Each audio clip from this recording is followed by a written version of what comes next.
You know what it really is, Mike, is it's how you live your life. And you're like, okay, I'm a musician.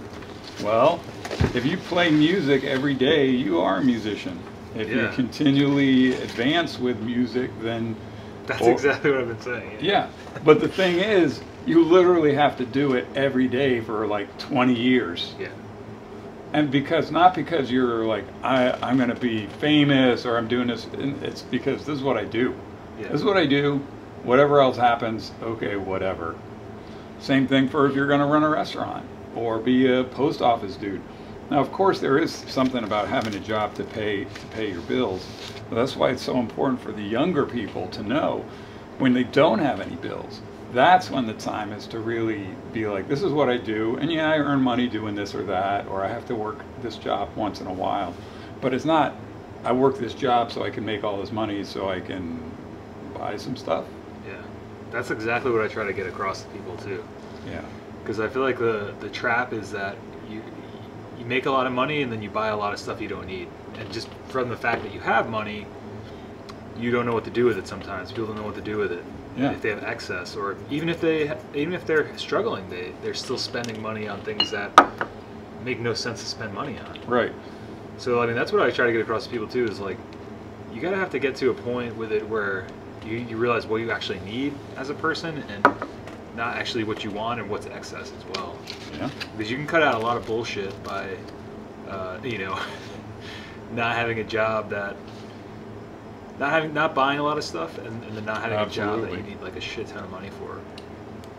Absolutely. You know, because it's like, it's such a trap. I think people fall into. It's a huge trap, and it's like the whole capitalist consumerist thing has been geared towards, and of course the people at the top of that pyramid game are incredibly wealthy. Just laughing at at these fools, like all these people like us at the bottom. Because there's something glamorous about that. Where there's something about being yourself wholly and truly isn't flashy, glamorous like that. In some cases it is, but a lot of times it's a simple and a pure thing that is much more sustainable. Yeah.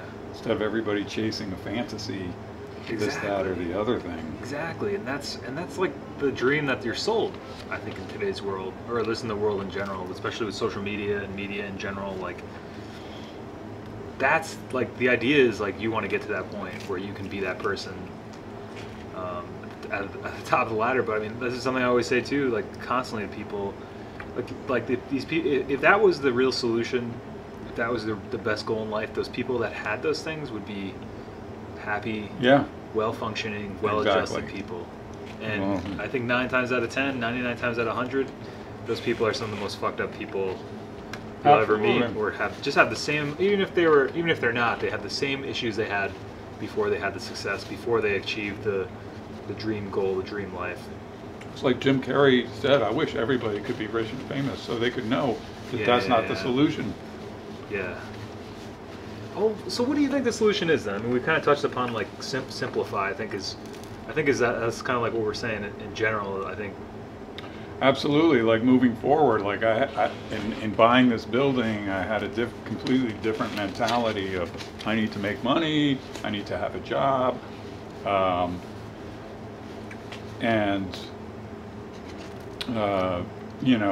I couldn't get hired, so okay, here's an investment thing, and I thought it was a good investment to make. And I liked the idea of it, but then after I started, especially just making pizza every day for 5 years, I was like, what are you really going to be, what do you really want to be doing? If this is what you really want to be doing, then that's great. Yeah. You're set. And it doesn't matter if you don't make that much money, which I wasn't. Because, you're doing what you love doing, and I love talking to the people. And I don't mind being a pizza guy. I kind of like it in a way, but the community that you're in is a huge part of that.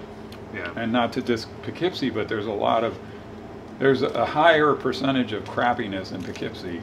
And I got better things to do with my life than to be like, this is who I'm going to serve. Yeah. So if I'm not doing it for the money, and I'm not doing it because I like the people who I'm doing it for, then it's time to change gears. Oh yeah. So yeah, simplify. I mean, you asked me before. That's like awareness too, you know. Not to cut you off. It's like you have this awareness that even though there's aspects of this that you enjoy and that you love to do, it's not where you're want to be at. It's not who you want to be. Yeah. Well, luckily, I'm kind of thick, or maybe not so luckily, I'm kind of thick because it took me 5 years to kind of determine that. And now we're at 6.5 years, and I'm still like, how to get out of this thing, Yeah. or how to pivot it. How to pivot it, exactly. And but you were asking before, you were like, you know, what do you envision yourself? And I was saying, I envision myself having fun with people, playing music, and everybody's having a good time, and I make enough to continue doing that.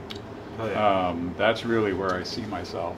And of course, this whole project I had envisioned when I started, handing it off to somebody else, and that's basically what I'm doing at this point. I tried handing it off to some people who worked here, but they didn't have, there's a certain kind of mentality and a certain kind of person, and other kinds of people who don't have that aren't going to be that. No. They can never be that. And so they don't want to be that. Yeah. Yeah, the idea of like an employee-owned cooperative or whatever is great, only if you have the right people who have the right mentality. Yeah. And honestly, a lot of people don't have that mentality because they've never like had to take care of themselves, fully take care of themselves. And then it's beyond taking care of yourself. Now it's taking care of other people where they're willing to pay you to take care of them. And then you also have to take care of the whole business. I mean, it's a full-time, it's a job. Well, because what's interesting about what you just said too, about the employee-owned co-op, and people not, if they've never really had to fully take care of themselves, I feel like you can only get to a philosophy of wanting to have a employee-owned co-op by going through the shit of the machine that's out there and realizing that there's got to be an alternative to it. So if you've never had that awareness, or if you've never had that like need or desire or to have to support yourself completely, that thought would never cross your mind. Like, oh, this would be really cool, employee-owned co-op thing. Right. You know, having the experience of life and going out into the world and saying like, I need to make X dollars in order to like be a functioning human being. That's when you start to get these other ideas. Well, what's the alternative to this? Because this fucking sucks. If you never get to that point, you can never be a person that would want to get to the other point. Exist in that system. Because I think that's an awesome idea, but yeah, well, it's finding the people, and the other thing is, the idea is great, but how great is it if nobody's making any money? Right. Well, it's not very great at all. Yeah. I mean, there's got to be some other reason. Maybe you like working with the people, and you're like, whatever, this is awesome. And I thought that too. I thought putting a community of people but the fact of the matter is there's a whole world of options out there. So people might think they want that option or are thinking about or romanticize the option, but once you get down into the nitty-gritty and you're shoveling the shit and doing whatever else you have to be doing. People don't want to shovel the shit. That's the biggest thing I see with people. Yeah. Myself included for a number of years. I mean, people don't want to do the work. Oh. That's what it comes down to. And that's because there's a lot of great. other options. That's a great idea until it comes down to, well, you're going to have to eat shit for 5, 10, 20 years in order to make this work. But exactly like you're saying about doing music every day. Exactly. People want to be a musician. People want people to listen to their music. People want to go out and play shows and have people come to them. But nobody wants to, you know, slug it out for 5 years, making a YouTube channel, going on the road, you know, going on all these shows, playing open mics. Like, they just want the end result, but not doing any of the work. Playing empty rooms, you know. And I'm realizing that may be the end goal, or that may be the complete, like, what you can do into it, you know. That could be the end goal, you know. Like realizing that, well, maybe not the end goal, but that could be it. Playing empty shows, maybe that's the rest of it, you know. So I think there's an element of not wanting to do the work, but everybody wants the end goal. I mean, I guess that's nothing new. That's how people have always been.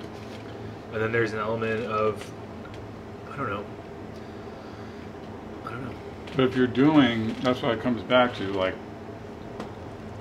every day I'm recording a little bit, I put a little bit out on the internet, I make some more connections with people who love music, whether it's personally in a bar or a club, or whether it's some dude who's doing a movie or a video or something like that. They like doing video, they need some music. Mm-hmm. And, you know, continuing that and building on those connections. And I'm sure there's a better way to do it. And, you know, for me, that's not, I don't think, I think there's technology coming through that maybe 5 or 10 years from now will enable us to make music, being content makers, such as we are, with decent talent. But it's going to take a long time, and there's much more competition now. So before there were gatekeepers who would say, okay, you're in, and if you're in, then you're in. Mm-hmm. And now it's everybody's in. Yeah. So now people have to sift through thousands of acts to get to you know, a couple acts that they're like, okay, I like this. This is what I'm talking about. Right. And you know, part of that is like getting exposure by hooking up with a movie or by, you know, doing a political thing. I mean, honestly, I do want my music to be a lot more, it's going to be a lot more cutting. People think rock and roll, you know, think rock and roll in the 60s, or even when Presley did it. You know, he'd shake his hips like humping things, and people were like, you can't do that. You can't do that. Oh, oh. But at the same time, oh yeah, I love when you do that. Or then when Mick Jagger, when they're talking like slyly, like that one song, what was it? Louie Louie. They were like banned because they didn't know what they were talking about, you know? Right, yeah, they couldn't understand the lyrics, so they assumed that they were... Well, now the truth is, you know, you need to be really straightforward and truthful. There's still plenty of taboo subjects that we don't talk about. You know, it's there, we know about them, but we don't really talk about them, and we don't own them. You know, even stuff like the Me Too movement, the whole other side of that, the whole other thing of, you know, the power of a woman. You know, they're saying we want power. It's like, well, a lot of guys pretty much have been telling you for a long time you have the power, but, you know, we have the force, you have the power. But there's plenty of guys doing what the girls want them to do. A lot of our behavior is molded by that. A lot of our behavior is because women can't be true. They can't be true to their true lustful side, you know, because it's been dangerous to be that way for many years. I think we might be coming around, but you know, their sexuality has to be kind of hidden. It has to be hidden in today's world, and so that causes all kinds of what's the word? Pervertedness. Pervertedness happens because instead of it being open and honest and, you know, like a living goddess in the jungle, a living love, you know, it's, oh, you know, I'm sexy, but you can't have it, and don't you want it? And you know, there's all this ego game. There's a huge ego game around it, and so that's going to lead to a lot of perversions, and that you see it. And I think all things are becoming much more clear now with the internet and everything. We're really, well, I think that seeing a lot more. I think people have a craving for the truth, you know. I think that's kind of essentially where you're getting to, is like there's like a certain layer of reality that hums along that everybody's like content with saying is what existence is, and then there's another under layer of the truth. And then there's like the internet, and there's things where it's like, I don't know, it's very easy, because we talk about on the podcast and this show sometimes, like, you know, it's so easy to game the system now. You know, you can never really trust, and a system's so easily gamed, how can you really trust anything the system is happening? You know, like with people who can like buy followers, for instance, on their Instagram. We're talking about how there's like these towns now in upstate where these people, rich people from New York, are coming, and they're trying to make it into like a destination Instagram town where people can just go take photos of stuff, and you know, essentially these people are colonizing these towns to try and make them into these two-dimensional, you know, oh well, now you can visit here and take pictures of all this stuff that's inherently worthless. Yeah. They're not actually. It's a picture, anything. so you can be part of the cool crowd, but or whatever. Yeah, and to me, it's almost like this. It's almost like like the film industry 2.0. You know, like the film industry, I feel like movies are all about making reality seem better than it actually is, and I feel like that's a lot of Instagram stuff like that people post, especially in terms of these people making these towns and Instagram towns. It's like Hudson, New York. I see it all the time. When I started following like Hudson Valley, finding out about what's in the Hudson Valley, but most of it is really just like what you're saying is photo opportunities for people to be like, oh yeah, I love that. Or I was like, I'm interested in traveling around in a van. And so I started following some of those on Instagram, right? And I realized it's just people trying to say, look how cool we are. Look at my van, I just did this cool thing and that cool. I'm like, I really thought it was a lot cooler when you didn't do much, you used what you had, and you had a good time having fun with what you had, instead of, the first thing we did is tore it all out and put in this veneer wood and these special kind of counters, and I'm like, all right, well, I mean, if you're building vans, that's cool, but that's not really what I want to be doing, you know. Well, again, so I unfollowed all of that shit. Well, because there's this vapidness to it, you know. There's this two-dimensionality to it where it's like, I don't know. I feel like that's exactly right. A lot of people that contact me through the channel, a lot of the TAS fan, that's like the crew of people that follow the channel, it's like they just feel there's this, that, like, I don't know, I don't want to speak for people, but there's a lack of truth. There's a lack of like transparency in the world. And I think it's why a lot of people like the stuff I'm doing on the channel, because it's just very, you know, like once the camera turns off, like I'm still the same person, you know. Right, it's like this is just stuff I am interested in talking about. This is stuff I am interested in doing. Right. And I just wonder where all that Instagram bullshit, these like rich New York City people who, you know, are just interested in photo ops, like I just wonder where that ends, you know. Are people eventually going to be like, this is complete bullshit? This entire like influencer culture where, you know, you can put something in a nice looking bottle and sell it for $1 million. Give a name to it. Everything's a name nowadays. Have you seen, like, there's so many beers and so many bands and so many wines and so many weeds, you know. You don't know what kind of weed you want to smoke. I mean, some people do. I do. You know, sativa. That's it. But other people are, you know, are just like, oh, this is bubblegum kush or something, and you buy it because it's a cool name. Yeah. Or, you know, Nirvana. Nirvana. Okay. I want Nirvana. Yeah. Or what was it? Yeah, there was another one. Stone. What was it?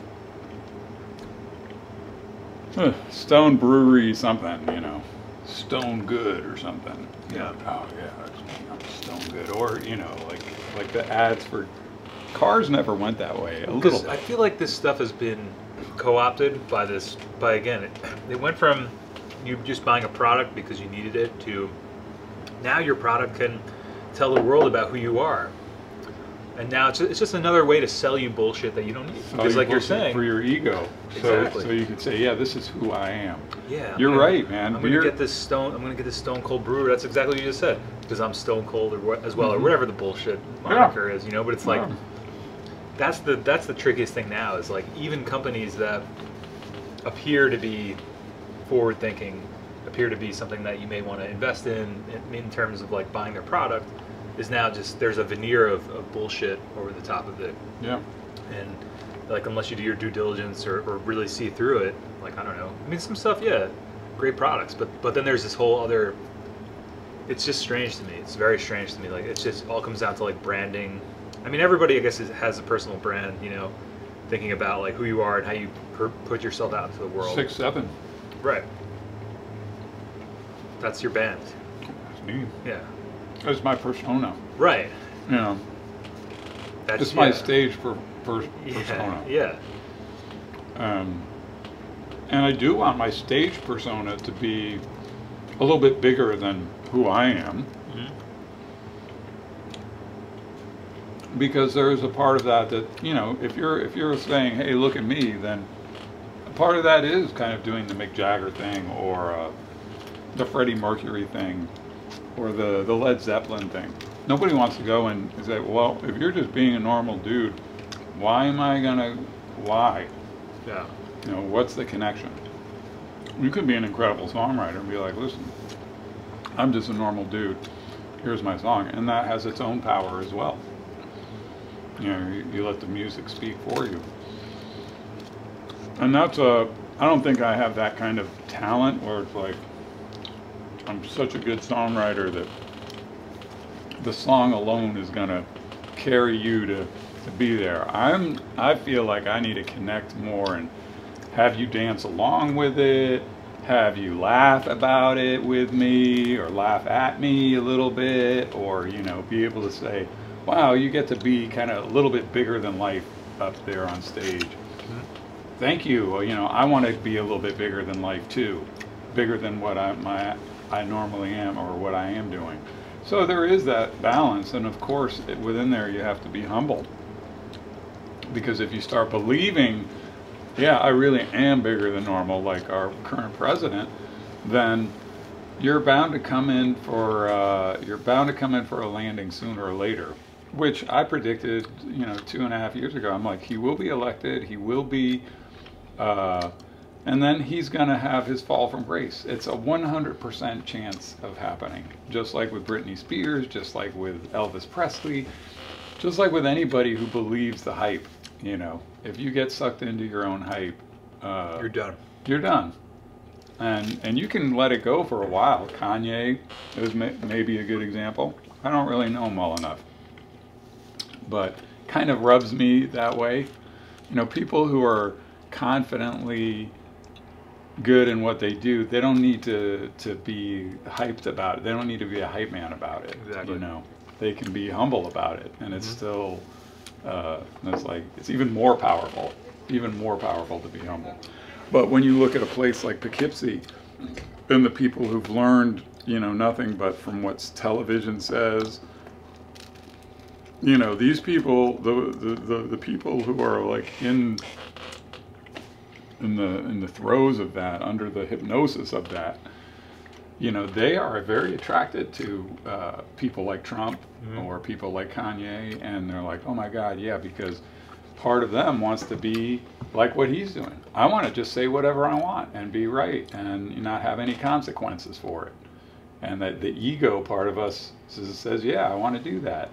So I think you can have fun with it, like on stage. Freddie Mercury's a perfect example. I just saw the movie recently. It was great, right? It was a good movie, and the actor who played him does a pretty good job too. But yeah, I've been looking at the actual, you know, the actual footage, and you know, he was just like, I'm just super having fun with this. I can't take it too seriously. I mean, I'm not serious about it. I am serious, but I'm not like, oh no, this is for real. Yeah. You know, I was just thinking how hilarious way to make fun is. I love these hardcore bands who are like, get the fuck up here, you know. And then I was like, the next one is gonna be, buy some fucking shit now. Ah! Yeah. You know, all right. You know, I can laugh at that, but when you're kind of serious, like I'm so fucking angry. You're fucking in America, dude. Take a trip somewhere. Yeah. Take a trip somewhere and see what reality is for like 90% of the population of the planet. If you're born in America, you're sitting on a lottery ticket. You're sitting on a lottery ticket, and you're sitting here screaming, you know, and like really, and yeah, it's fun to have fun with that. Don't get me wrong, hardcore people, but don't take it too seriously, is all I'm saying. When you start taking it so seriously that you're a 250-pound man windmilling and hitting a woman in the face, which has happened in here, I'm like, who the fuck are you? Your ego's been a little bit blown. When you start saying, I'm gonna break walls and I'm gonna punch people, it's like, if you want to do Fight Club, yeah, you can do Fight Club. You know, right out there, it's Poughkeepsie. We do Fight Club all the time. But if you want to be like, no, I'm going to be tougher than you, it's like, have a little respect for yourself and the people around you. And so, well, actually, I wanted to segue into asking you a little bit about, because like, you know, your place, my place pizza, Pat's Place Pizza, basically your home. it's kind of like I think you've described it as like a rock and roll pizza place, essentially. Yeah, like, sometimes. It used to be more half It's menu. it's like a piece of heaven now. Okay. You don't really know when heaven's gonna appear, but people don't realize heaven's actually all around us all the time. Most of the time, this place is empty and cold. Yeah. But like, if you ask anybody on Thursday, they'd be like, "Whoa, that place is awesome! It's off the hook." Well, it's awesome because all those people were here. Exactly. So for like a little bit of time, it was real heaven, and then the rest of the time it's just very quiet. Well, that's what I wanted to ask you then. Is like DIY. What are your feelings about this idea of like DIY? Well, I think DIY is basically the only way that anything can be done, and will be happening more and more and more and more and more. You're not going to have like a record exec say, "Oh, you're signed to this." It's not going to happen. And if it does happen, you're getting it completely wrong, because they're only doing it because they're copying somebody else. But even all that's all fading. So I think DIY is the only way you can do anything. Yeah. Take care of yourself. Take care of the people around you. I was talking with some people making a music video in here not long ago. That's cool. And the guy was like, "I'm not waiting around for somebody to like choose me to write music for movies. I am working with people who are making movies and saying, hey, let me write some music for this." And it doesn't mean a song necessarily, though it could. It means I'm going to do some spooky sounds, or this is what I see here, or whatever. And so he's literally, this is what I do. It's like DIY is just do it yourself. Yeah, this is what I do. It's not like a separate thing. It's just like, this is what I do. And so the key is to live your life.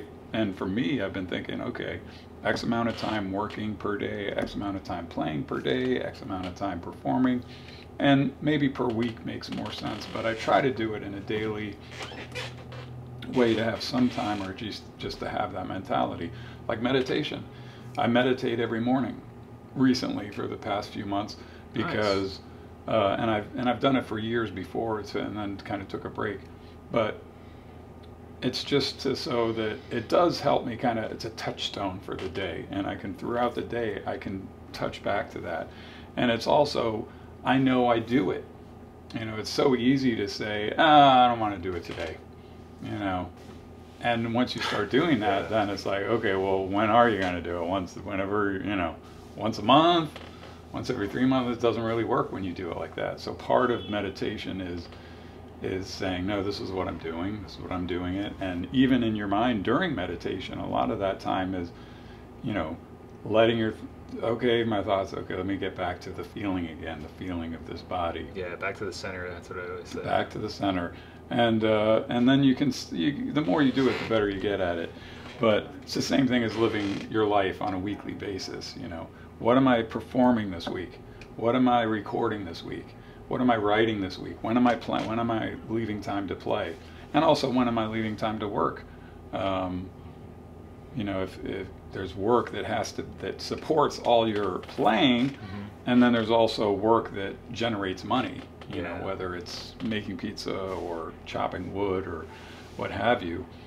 I believe that those times really shouldn't be that much, but that because of the excess fatty layers of society by insurance companies, governments, banks, lawyers have a huge fatty layer that they all live on by not really doing any work. Yeah. Because they happen to be in control of things. But believe it or not, with blockchain technology, all that fatty layer is getting axed.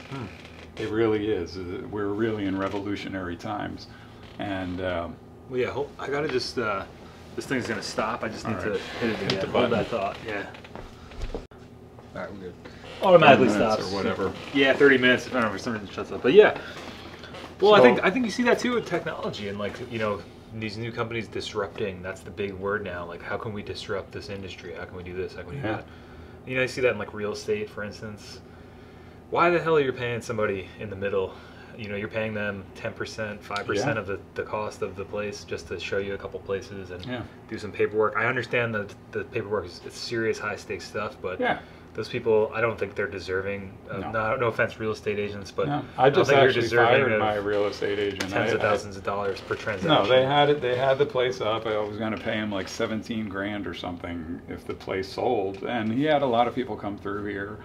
But the person, the 2 or 3 most serious people I brought through an ad, excuse me, through an ad on Craigslist, you know, or Zillow that was or whatever. Like more fruitful than the stuff that I was doing. And so it's like, well, so all of those DIY. people, DIY, DIY everything, which is the beautiful thing about technology. It's really, it's freedom. Well, that's what I've been trying to impress upon people with because what I've discovered with doing YouTube, it's really changed my life. You know, like I haven't really spoke with you much since I kind of started doing it, but I really feel like even if it disappeared tomorrow, my life is so much more fulfilled, and I feel so much better. Just for the honestly, the idea you were saying about meditation before, the showing up, you know, the discipline and the purpose of that, it's very similar. Even if nobody's watching, even if nobody's listening to the things you're doing, along with what you're saying in the beginning, as long as you are showing up every day, whether that's 5, 10, 20 years, and if something you want to do, go out there and do it. But that's what it's really taught me, is having a due date or having a time where I say I'm going to put something out every day. Kind of like a blog. It's kind of like a journal or a blog, you know. You get the best rewards from it when you're consistently doing it, much like meditation. And that's like, I picked up so many skills. I've never been this like astute with talking to people, you know. I've had a harder time, and I've gotten so much better at that. And that's what I always try to impress upon people, along with what we're saying about DIY, is you have the tools today to do it yourself more than anywhere. We live in such an exciting time. It really is. You have social media. It's unfortunate that social media is being infiltrated by these people we were talking about, these two-dimensional. Well, and it's also a challenge to ourselves, because it is, you know, easy to just sit there and say, okay, who's doing what? Let me look for something interesting on here, rather than what am I doing that's interesting. You know, and it's kind of like watching TV for me. I got rid of my TV many years ago, but now I do find myself, like, at the end of the day, I'm just like, let me just go through this. But sometimes it turns into, and you know, I'll sit there for an hour going through, and I'm like, well, I could have been meditating that whole hour. I could have been writing a song. I could have been doing anything. But instead but part of it, the allure is that, well, now I'm not connected. I don't know when that show's gonna be, or if you're promoting stuff, you know, now, you know, I need to have an internet, I have to have a presence, or otherwise nobody's gonna listen to me just saying my stuff. There has to be some kind of engagement. I want it to all come back down to people and actual places. You know, I think it does. But I think, like what you were saying about, because the big thing I realized about the stuff I was doing was that there's not that many people around here. Like I started off with the 4-track, that's something I brought here and recorded on in the back room and stuff. You know, there's those videos. I think I was showing it to you a while back, and that's something that this started my channel based around. There's not a lot of people that really know what that is or are interested. I can't go up to random people in the streets of Poughkeepsie, the city of Poughkeepsie, and say, hey, you want to talk about this random old piece of technology? But with the internet, with YouTube, I'm exposed to potentially billions of people. I think Google, YouTube has 2.3 or 3 billion people, almost half the world's population has some form of communication on there. Wow. Why limit yourself with the things that you want to do to this area that you just happen to be in? That's true. Like by using the internet, you can find people that are into the same things you're doing, and it's double-edged, you know. But at the same time, I mean, it's double-edged in the sense of, like, also people that want to do nefarious things can find people that also want to do nefarious things. But my point is that if there's something that you want to do and there's people that you want to find and connect with, maybe those people aren't in your immediate area. That's true. And so there is a usefulness to being connected to everybody, and there is a usefulness and you really have to curate what you're and finding that. There can be. It can be. The problem is I think that's what I was saying before. I think unfortunately all this technology is infiltrated by people that want to sell bullshit. Oh yeah. People that want to just clog up their feeds with look how great this pizza I'm eating is, you know, and this is great pizza.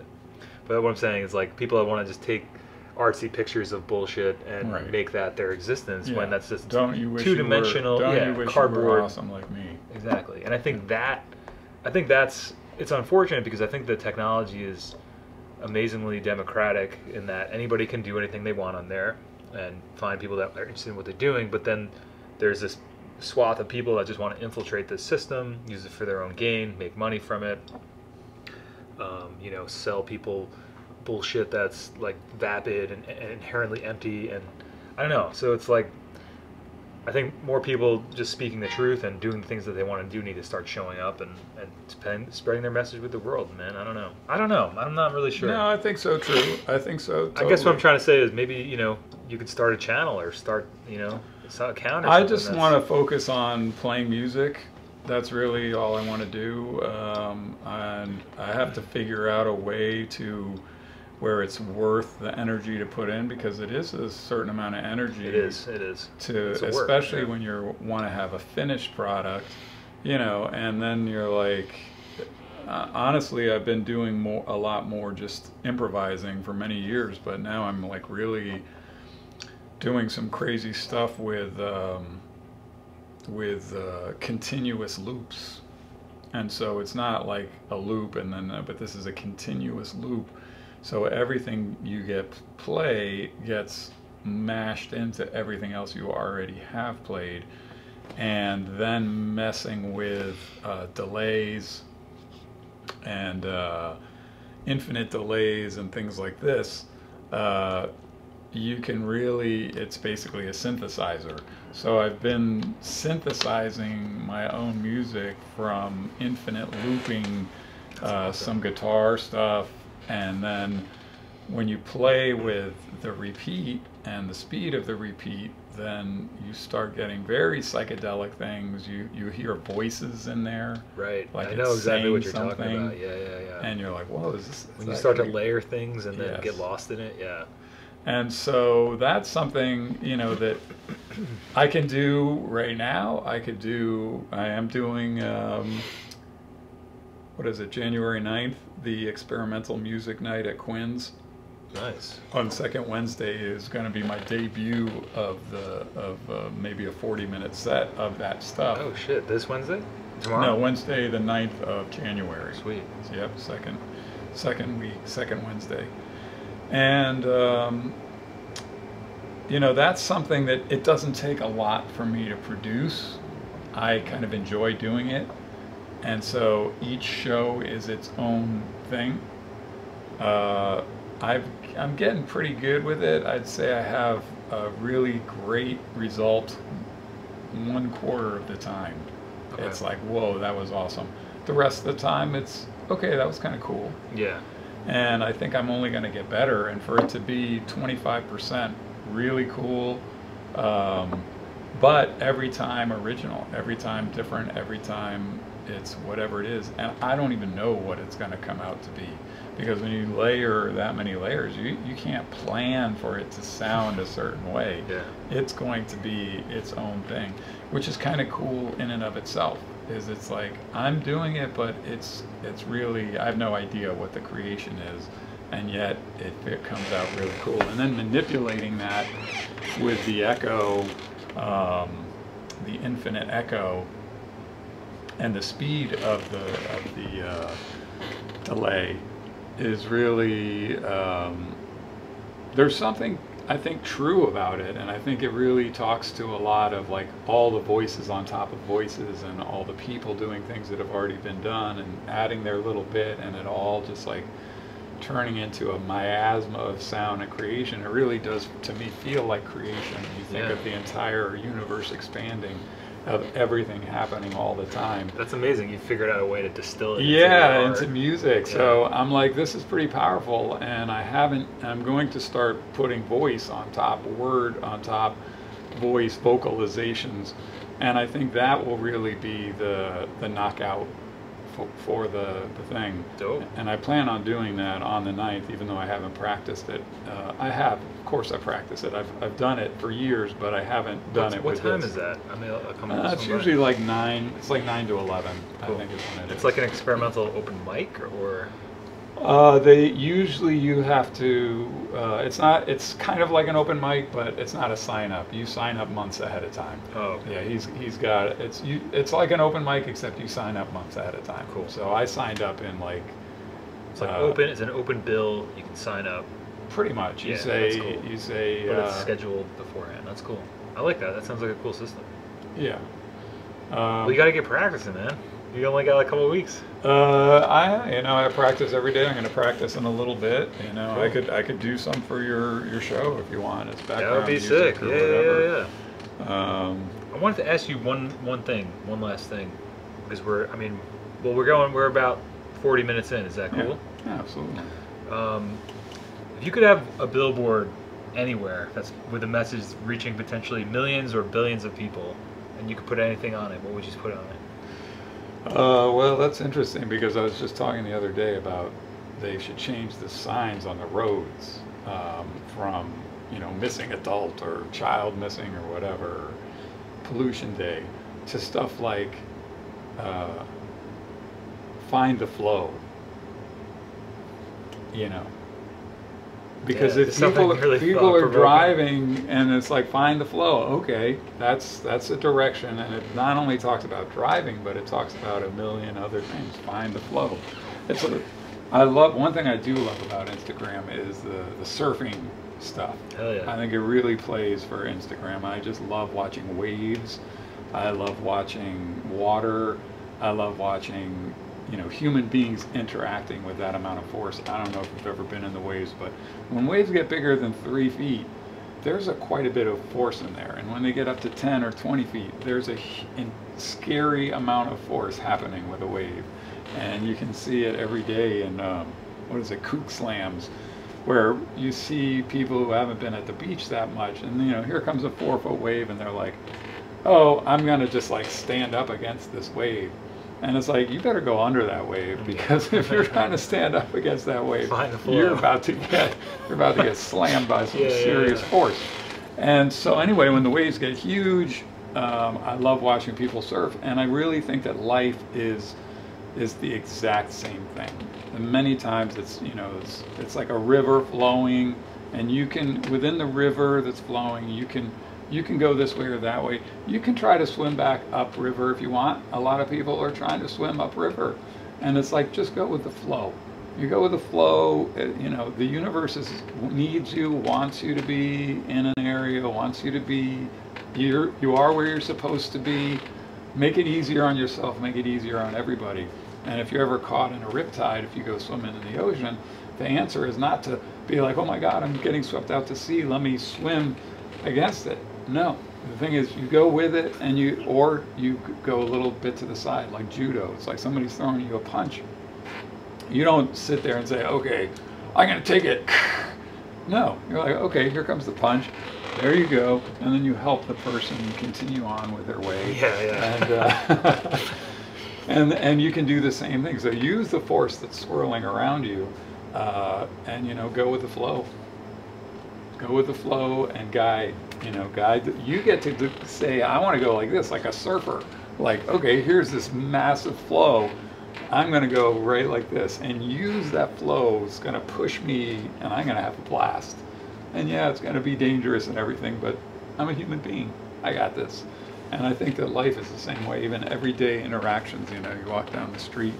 It's easy to think it doesn't mean anything, but overheard conversations, you'll hear people say things, and you'll remember them again and again. There's a message in there for you.